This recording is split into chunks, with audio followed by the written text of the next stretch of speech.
नमस्कार दोस्तों, स्वागत है आपके अपने यूट्यूब चैनल यो ट्रेडिंग क्लब में। चलिए देखते हैं कल बाजार के बारे में, जानते हैं कौन सा शेयर में रहेगी गिरावट और कौन से में रहेगा उछाल। लेते हैं अगला शेयर हाइवेल्स। दोस्तों हाइवेल्स में एक अच्छा खासा डाउन साइड ट्रेड बन रहा है। ये यहाँ से सेलिंग का प्रेशर आया, फिर थोड़ा सा प्रॉफिट बुकिंग हुआ और फिर नीचे की ओर जा रहा है।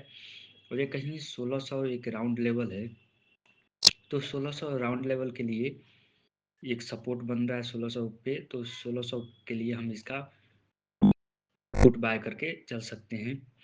लेते हैं अगला एलटी। एलटी में दोस्तों एक कहीं शार्प सेलिंग बाइंग तेजी से हुआ था, उसी तेजी से ये गिरावट आ रहा है। और एक दो दिन यहाँ ट्रेड किया, साइडवेज कैंडल बनाया, सॉरी इनसाइड कैंडल बनाया और उसके ब्रेक कर दिया है। और ये 3500 से एक बाइंग हैपनिंग हुआ था। तो हो सकता है अगर मार्केट सपोर्ट करता है तो 3500 के टारगेट के लिए हम इसका पुट बाय करके चल सकते हैं। अगला लेते हैं कॉमिन्स इंडिया। दोस्तों कॉमिन्स इंडिया यहाँ से एक टेल बना के गया था, तो आने वाले दिनों में हो सकता है इस लेवल को टच करता हुआ दिखे। और ये कहीं ये ब्रेक डाउन की तरफ एक कैंडल बनाया है, ब्रेक डाउन की तरफ।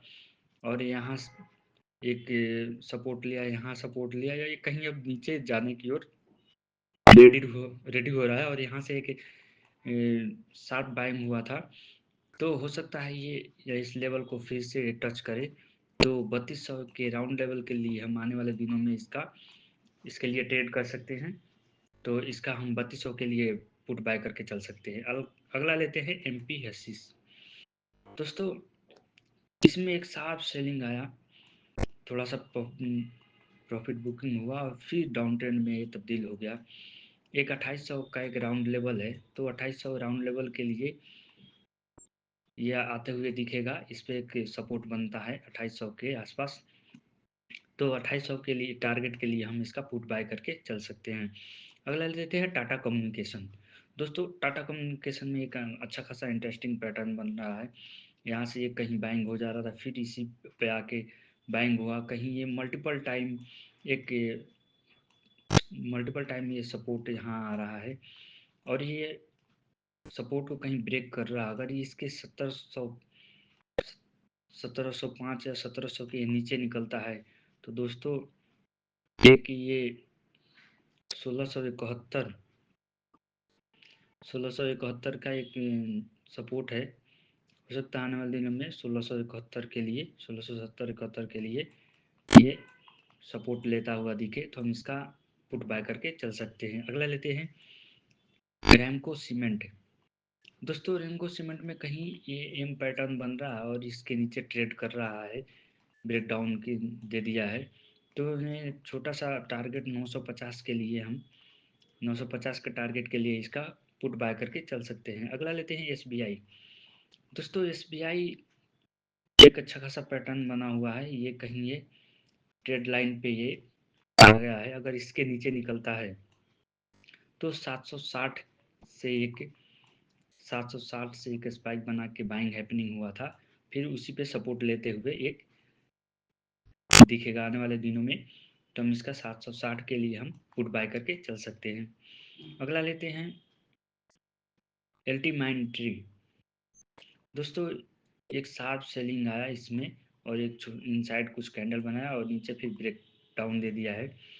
और ये मल्टीपल टाइम यहाँ ये थर्ड टाइम आ रहा है इस पे। तो अगर इसको कहीं ब्रेक करता है, एक छोटा सा सपोर्ट है 5600 का, एक राउंड लेवल भी है। तो इसके लिए 5600 के लिए हम फर्स्ट टारगेट के लिए अगर इसके भी नीचे ब्रेक करता है तो एक ये 5400 के टारगेट के लिए हम इसका पुट बाय करके चल सकते हैं। बट 5400 टारगेट टच होने में अभी टाइम लगेगा। अगर मार्केट हो सकता है market gap up gap down खुले तो इसमें थोड़ा सा दिक्कत है। बट ये अगला टारगेट 5600 के लिए हम इसका पुट बाय करके चल सकते हैं। अगला लेते हैं बालकृष्ण इंडस्ट्रीज। दोस्तों बालकृष्ण इंडस्ट्रीज ये कहीं अप ट्रेंड में तब्दील होते जा रहा है। और एक ये छोटा सा एक ट्रेड लाइन बन रहा है और ये एक छोटा सा 2900 सपोर्ट है, सॉरी 2900 एक रेजिस्टेंस है। अगर 2900 का हर्डल क्रॉस करता है, 2900 पे तो टच करेगा, अब अगर 2900 के हर्डल टच करता है तो ये 3000 के टारगेट के लिए ग्राउंड लेवल भी है, 3000 के टारगेट के लिए इसका हम कॉल बाय करके चल सकते हैं। अगला लेते हैं सिप्ला। दोस्तों फार्मा सेक्टर में एक अच्छा खासा बाइंग हो रहा है, तो ये अगला टारगेट 1550 के लिए, 1550 पे कई बार यहाँ से रिजेक्शन हुआ है, तो हम अगला टारगेट 1550 के लिए इसको ले सकते हैं। कहीं ये कप एंड हैंडल पैटर्न जैसा भी बन रहा है, तो हम इसका 1550 के सपोर्ट के लिए हम, सॉरी रेजिस्टेंस के लिए हम कॉल बाय करके चल सकते हैं। अगला लेते हैं सिप्ला, सॉरी सिप्ला ही था। अगला लेते हैं टाइटन।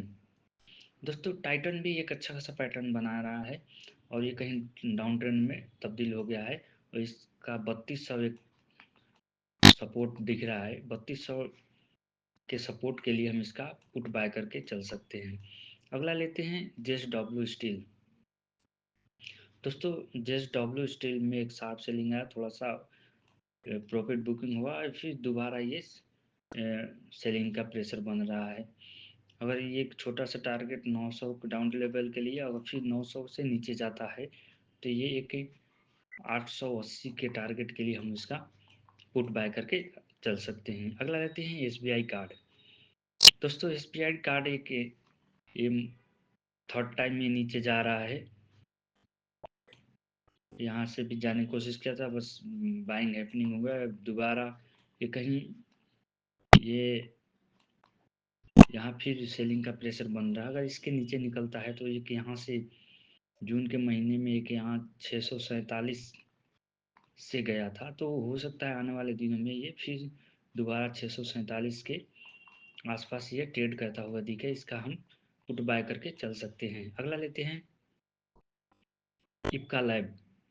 दोस्तों ये एक और फार्मा सेक्टर का शेयर है, ये हम इसका 1700 टारगेट के लिए हम इसका कॉल बाय करके चल सकते हैं, चाहे तो इक्विटी में बाय कर सकते हैं क्योंकि यहाँ से एक रिजेक्शन आया है और ये सारे लेवल को ये क्रॉस कर दिया है, ये कि ये कहीं ये पोल एंड फ्लैग जैसा बना था और इसके ऊपर ट्रेड कर रहा है, तो ये 1700 टारगेट के लिए हम इसका कॉल बाय करके चल सकते हैं। धन्यवाद दोस्तों, ऐसे ही इंटरेस्टिंग शेयर के लिए हमारे चैनल को लाइक एंड सब्सक्राइब करिए और ज़्यादा से ज़्यादा शेयर करिए ताकि आपको बिना समय वेस्ट किए कम समय में एक अच्छा प्रॉफिट देखने को मिल सके। नमस्कार।